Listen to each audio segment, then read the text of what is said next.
Dukkha dukha Luloga ma sembire kama chana lo sembire kama se dukha ajaderi dui. Erelu dui la re kama leve se dukha ri jone kama depression ma phit pho siat that ma ja pho. Siat tataya ya de nilan ni ne dui ya. Myat Swa Bhuya pe tha de general point karo ba taung so lo shin.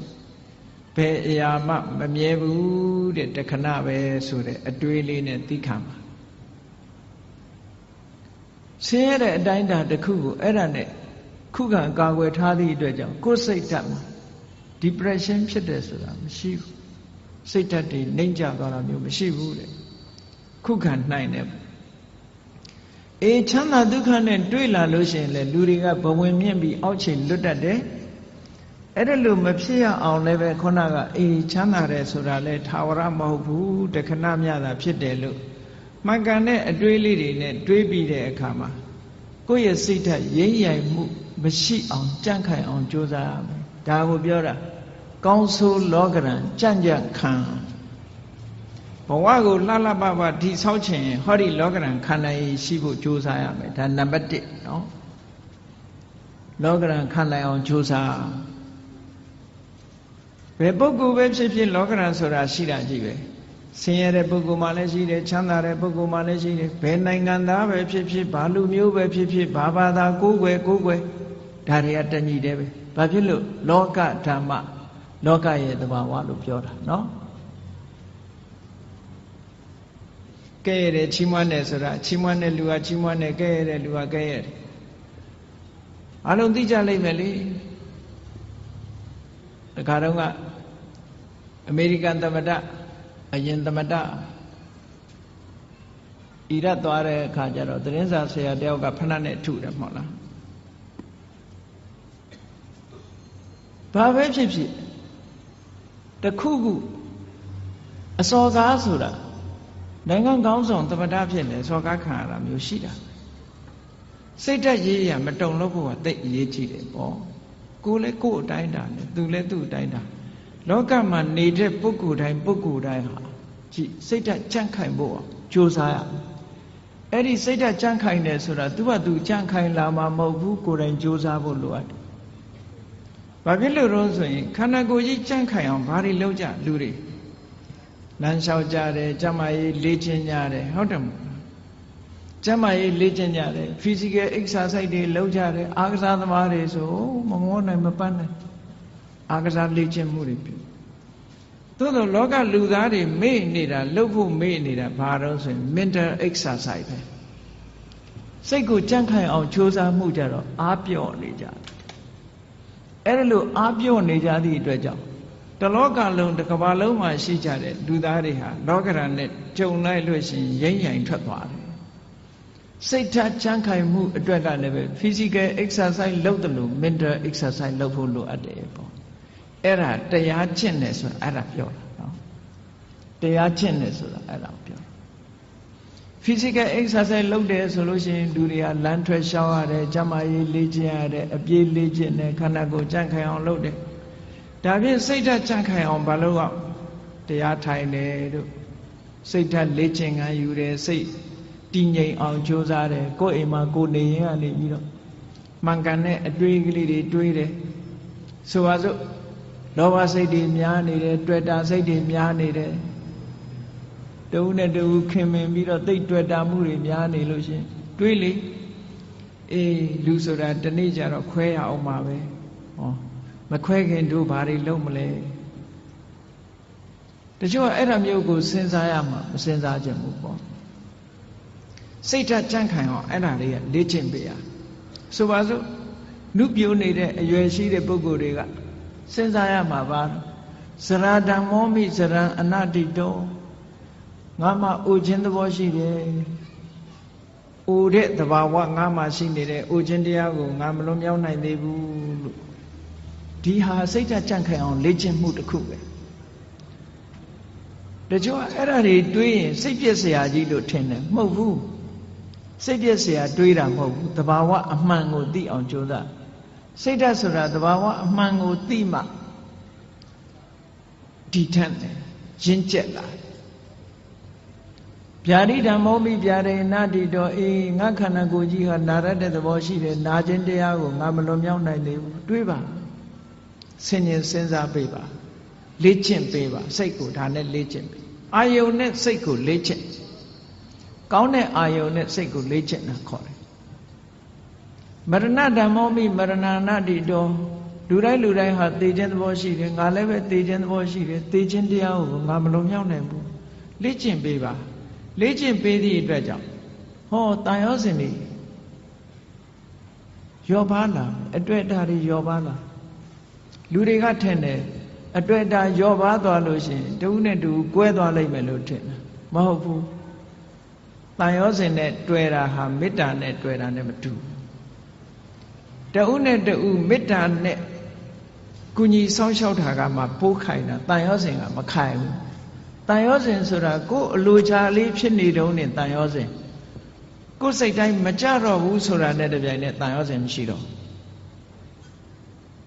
တဏှာရဲ့သဘောကကိုယ်ကောင်းစားဖို့ပဲရှိတယ်ဆိုပါစို့သားသမီးတွေကိုမိဘတွေကချစ်တယ်နဲ့ပြောကြတယ်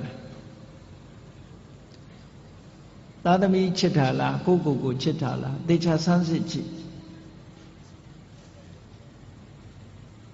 အများကတော့ဖြေလိုက်မယ်သားချစ်တယ်သမီးချစ်တယ်ပေါ့ဒါဖြင့်အဲ့ဒီသားသမီးကိုဘာကြောင့်ချစ်နေတာတုံးလို့မေးလိုက်လို့ရှိရင်ဒီသားသမီးလေးကိုကြည့်ပြီးတော့ကိုယ်စိတ်ထဲမှာစိတ်ချမ်းသာနေတယ်အာကိုးနေတယ်ယုံကြည်နေတယ်ငါတက်ကြီးရင်ငါသားလေးကငါဆောင်းရှောက်မှာပဲငါသမီးကငါဆောင်းရှောက်မှာပဲနဲ့ဟောအာကိုးမှုတွေတွေ့တာမှုတွေအဲ့ဒီလိုမျောလင်းချက်ကလေးတွေနဲ့ထင်အဲ့ဒီသားသမီးကကိုယ့်ကိုဒုက္ခပေးလာပြီဆိုရင်မိဘတွေဘာလုပ်ကြတော့အိမ်ကနေနှင်ချပြီးအမွေပြတ်ကြော်ညာကြတယ်မဟုတ်လားအဲ့ဒါဖြင့်အဲ့ဒီသားသမီးကိုချစ်တယ်ဆိုတာဘာကိုချစ်တာတော့လို့မေးလို့ရှိရင်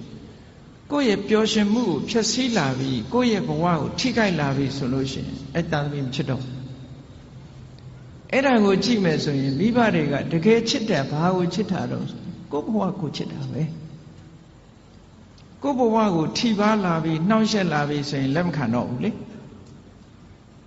ချစ်လာပါတယ်ဆိုတော့ဇနီးမောင်နှံတွေ divorce လုပ်ကြတယ်၊ကွာရှင်းကြတယ်။ဘာဖြစ်လို့ပြောကြတဲ့အခါမှာစိတ်သဘောထားချင်းမတိုက်ဆိုင်လို့ဆိုလိုတာက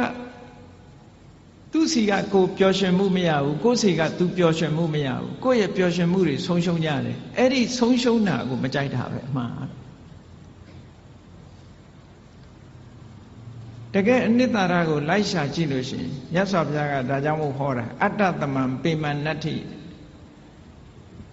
ကိုချစ်တာလောက်တခြားကိုအချစ်နဲ့တူတဲ့အချစ်ဆိုတာမရှိဘူးလို့ဒီလိုပြောတာဒါတကယ်ကိုအစစ်အမှန်ကိုဟော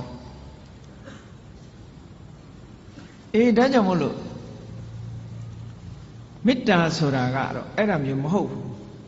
တဏှာကရယူလို့တယ်ခံစားလို့တယ်ဒါတဏှာချစ်မေတ္တာချစ်ဆိုတာကအဲ့ဒါမျိုးမဟုတ်ဘူးသူများအတွက်ပေးဆက်ခြင်းမေတ္တာချစ်ကသူများအတွက်ပေးဆက်တယ်တဏှာကကိုယ့်အတွက်မေတ္တာကသူ့အတွက်လှုပ်တာကပို့ပြီးတော့ခိုင်မြဲတယ်တဲ့ဘာဖြစ်လို့လို့ဆိုစဉ်းစားရတယ်သူ့အတွက်စဉ်းစားတာကိုယ့်အတွက်မစဉ်းစားဘူးဟိုတစ်ဖက်ကလည်းမေတ္တာနဲ့ဆိုရင်သူ့အတွက်စဉ်းစားတယ်ကိုယ့်အတွက်မစဉ်းစားဘူးအဲ့ဒီတော့သူ့အတွက်ဆင်ပြေးနေလို့ရှိရင်ဟောမကွဲမကွာဖြစ်တာပေါ့ဟိုလူကလည်းငါအတွက်စဉ်းစားတယ်ဟိုလူကလည်းငါအတွက်စဉ်းစားတယ်နှစ်ဦးကိုယ့်အတွက်ကြီးပဲစဉ်းစားတယ်လိုဘဖြစ်နေတဲ့အချိန်မှာတော့ကိုယ့်အတွက်ဖြစ်နေရင်ခြေနဲ့တယ်ကိုယ့်အတွက်မဖြစ်တာနဲ့တပြိုင်တည်းခွဲကြရောအဲ့တော့မေတ္တာချစ်နဲ့တဏှာချစ်တခြားနည်းနဲ့ပြောမယ်ဆိုလို့ရှိရင်မေတ္တာချစ်ကအေးမြပြီးတော့တဏှာချစ်ကပူလောင်နေတဏှာရဲ့နောက်ွယ်မှာဘာတွေလာတော့ဆိုတောကဆိုတာရောက်လာစိုးရိမ်တာတွေပူဆွေးတာတွေဒါတွေဖြစ်လာမေတ္တာရဲ့နောက်ကမှာဒါတွေလုံးဝမရှိဘူးအေးချမ်းတယ်တည်ငြိမ်တယ်ဆိုတာတွေဖြစ်တယ်ဒါကြောင့်မို့မေတ္တာနှလုံးသားနဲ့ချစ်နိုင်အောင်ကြိုးစားအဲ့ဒါပို့ပြီးတော့ခိုင်မြဲတယ်စိတ်ဓာတ်ကြံ့ခိုင်မှုနဲ့ပတ်သက်ပြီးတော့ဒါကိုမြတ်စွာဘုရားကလောကရန်နဲ့ကျုံလာပြီဆိုလို့ရှိရင်ကြံ့ကြံ့ခံနိုင်အောင်လေ့ကျင့်ရစိတ်ဓာတ်ကိုလေ့ကျင့်ပေးရမယ် လေ့ကျင့်တယ်ဆိုတဲ့နေရာမှာဘာနဲ့လေ့ကျင့်သမထကျင့်စဉ်တစ်ခုကိုကျင့်တာလဲဒါလေ့ကျင့်တာပဲဝိပဿနာကျင့်စဉ်တစ်ခုကိုကျင့်တာလဲလေ့ကျင့်တာပဲအဓိကကတော့ wise attention လို့ဆိုတယ်မှန်မှန်ကန်ကန်စဉ်းစားတတ်မှုပါယောနိသောမနတိကာရလို့ခေါ်တယ်မှန်မှန်ကန်ကန်စဉ်းစားတယ်ဆိုတာဘာတော့ဆိုရင်အဆိုးဘက်ကမကြည့်ဘူးကောင်းဘက်ကကြည့်အကုသိုလ်ဖြစ်အောင်မကြည့်ဘူးကုသိုလ်ဖြစ်အောင်ကြည့်တယ်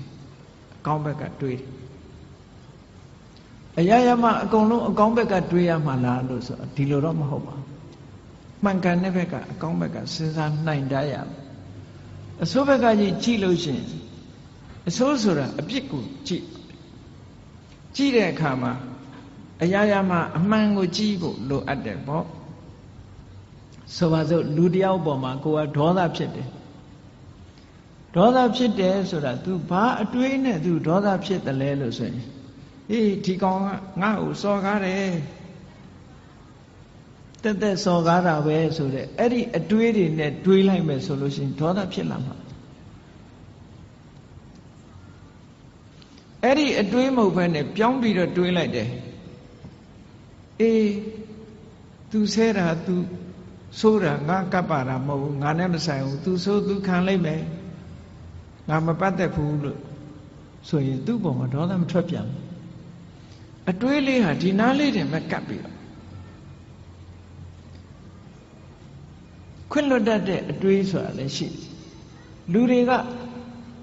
ကိုကြတော့ခွင့်လွတ်တယ်သူများကြတော့ခွင့်မလွတ်ဘူးဆိုတာလောကမှာထင်ရှားတယ်နော်ကိုကြောင့်ဖြစ်လို့ရှိရင်မတော်တဆလို့ပြောတယ်သူများကြောင့်ဖြစ်လို့ရှိရင်နမောနမဲ့လို့ပြောတယ်တကယ်ကိုအဲ့ဒါလို့ဖြစ်တယ်နော်သူများကြောင့်တစုံတစ်ခုဖြစ်သွားရင်ဟာဒီလူကနမောနမဲ့နေလို့ဖြစ်တယ်ကိုကြောင့်ဖြစ်ရင်တော့မတော်တဆသူများကြောင့်လည်းမတော်တဆလို့တွေးလိုက်ရင်ဒေါသမဖြစ်တော့ဘူးအဲ့ဒါဩမတော်တဆဖြစ်ရှာတာပဲနော်ဒါစိတ်ဓာတ်ရဲ့အကြံခံမှုတွေပဲကိုယ်ကိုလေ့ကျင့်ပေးရမှာအောင်ပြောတာသူများပေါ်မှာအပြစ်နေမြင်နေသေးသမျှကာလပတ်လို့မေတ္တာဆိုတာသက်ဝင်နိုင်ဖို့မဖြစ်ဘူးတဲ့ဘယ်ရာပဲဖြစ်ဖြစ်အစဉ်ပြေအောင်စဉ်းစားတတ်ဖို့လိုတယ်ပေါ့အကောင်းဘက်ကကြည်တာတွေဟာစိတ်ဆင်းရဲမှုကိုကာကွယ်ပေးနိုင်တာတော့သိကြတယ်ပုံမြင်လေးတစ်ခုရှိတယ်မြေထားမောင်းတဲ့မြေထားမောင်းသမားတစ်ယောက် engine driver မြေထား driver တစ်ယောက်ဘယ်တော့ဖြစ်သူကအကောင်းဘက်ကကြီးပဲပြောတယ်အဆိုးဘက်ကဘယ်တော့မှမကြည့်ဘူးကောင်းဘက်ကကြီးပဲပြောလို့ရှိတယ်ဒီနေ့ကျတော့ဘာဖြစ်တုံဆိုမတော်တဆသူ accident ဖြစ်တယ်ဆေးရုံတင်လိုက်ရဆေးရုံတင်လိုက်ရတော့ခြေထောက်တစ်ဖက်ဟာမြေထားကျိတ်ပြီးတော့အင်မတန်အခြေအနေဆိုတော့ခြေထောက်တစ်ဖက်ဖြတ်ရမယ်ကိန်းရောက်သွားအဲ့ဒီမှာသူ့မိတ်ဆွေတွေကသတင်းသွားမေးတယ်မေးရင်သူ့ကိုပြောတာမင်းဘယ်တော့မှဆိုအကောင်းဘက်ကကြီးပဲပြောတယ်အကောင်းကြီးပဲမြင်တယ်မင်းဒီတစ်ခါမင်းကိုမင်းဖြစ်တဲ့အခါအကောင်းမြင်နိုင်အောင်မလားပေါ့အကောင်းမြင်နိုင်အောင်မလားမင်းကိုယ်တိုင်ခြေထောက်တစ်ဖက်ဖြတ်ရတော့မင်းဘယ်လိုလုပ်အကောင်းမြင်မလို့ဆိုတော့အဲ့ဒီလူကပြုံးပြီးတော့ဘာပြောတော့ဆိုလို့ရှိရင်တငယ်ချင်းတို့တဲ့ငါဒီကနေ့ကစပြီးတော့ခြေထောက်ဒီဖနက်ဟာတစ်ဖက်ဖိုးသက်သာသွားပြီငါဖနက်ဟာတိတ်နှစ်ခုမဝယ်ရတော့ဘူးတစ်ခုပဲဝယ်ရတော့အကောင်းဘက်ကနေကြည့်ပြောတာနော်ဖနက်တရံထဲမှာတစ်ဖက်စာပဲငါဝယ်ရတော့မယ်ဆိုတစ်ဖက်ဖိုးငါသက်သာသွားပြီလို့ပြောတာခြေတော့ဖြတ်ရလို့ဖြစ်ရလေခြင်းဆိုတဲ့အတွေးကိုမတွေးဘူးအေးဖနက်တစ်ဖက်ဖိုးသက်သာသွားပြီအကောင်းဘက်ကမြင်တာတချို့နေရာမှာ wise attention ဆိုတာအဲ့ဒါမျိုးကိုပြောတာတစုံတစ်ခုဖြစ်လာလို့ရှိရင်စိတ်ဆင်းရဲနေမဲ့အစားအကောင်းဘက်ကလှည့်တွေးပြီးတော့လှုပ်တင်လှုပ်ထိုက်တာလှုပ်အောင်ဒါပြောတာနော်လှုပ်တင်လှုပ်ထိုက်တာစိတ်ပူပန်တာနဲ့လှုပ်တင်လှုပ်ထိုက်တာဆိုတာနဲ့တခြားစီတချို့ကမကောင်းတာဖြစ်ပြီဆိုလို့ရှိရင်စိတ်ထဲကပူပန်ပြီးတော့ဘာလို့မှမသိညာလို့မှမသိစိတ်တွေဆင်းရဲပြီးတော့အဲ့ဒါလိုနေတယ်အဲ့ဒါလိုမဟုတ်ဒါအဖြေမဟုတ်ဘူး အဖြစ်မဟုတ်ဘူးစိတ်ပူပန်နေမဲ့အစားပူပန်မှုကိုလျှော့ချပြီးတော့ဘာလို့သင့်တယ်ဆိုတာကိုစဉ်းစားဖို့ပဲလိုအပ်တယ်ဟောတာစိတ်ရဲ့စွမ်းရည်တွေကိုဒီလိုလေ့ကျင့်ပြရမယ်လို့ပြော